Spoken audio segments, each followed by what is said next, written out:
MTÜ Tõrva Noorteliit tegutseb selle nimel, et arendada, toetada ning kaitsta noorte huve, soove ning oma algatusi, rääkida kaasa piirkonda puudutavate otsuste tegemisel, viia läbi erinevaid kohalikke ja rahvusvahelisi projekte, tutvustada noortele demokraatia põhimõtteid ning eest vedada Tõrva raadiot.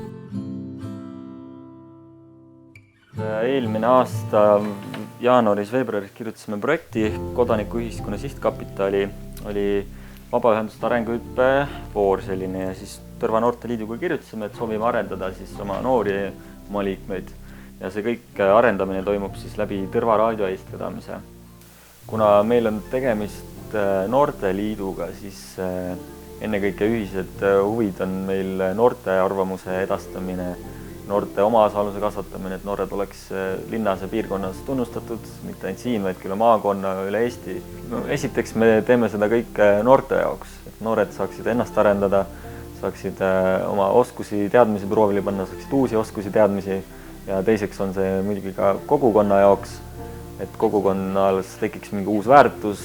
Et Riim, ma tean, et sa teed täna midagi väga vinget. Jaa, üle mingi 6 aasta mängin klaverit avalikult. Tõrva muusikakoolil on 30. sünnipäev ja mind kui vilistlast kutsuti esinema, nii et tulge kuulama. Et Tõrva Noorteliit sai tegelikult alguse väga praktilisest vajadusest, et kuna oli olemas Tõrva noortevolikogu, siis oli vaja noortevolikogule sellist juriidilist keset, mille abil saaks erinevatest fondidest projektide kaudu raha taotleda. On ka viimasel aastal siin päris palju toimunud, näiteks seesama raadio, oleme teinud mitmeid siin. Suvel oli lõkkeõhtu laulmisega ja Vanamise järve ääres oli Ponso aia kontsert, kõik need on noorte enda poolt organiseeritud ja et näeme, et noored muutuvad üha pädevamaks ja pädevamad nad on, seda rohkem saab kasu kogukond ja seda rohkem toimub.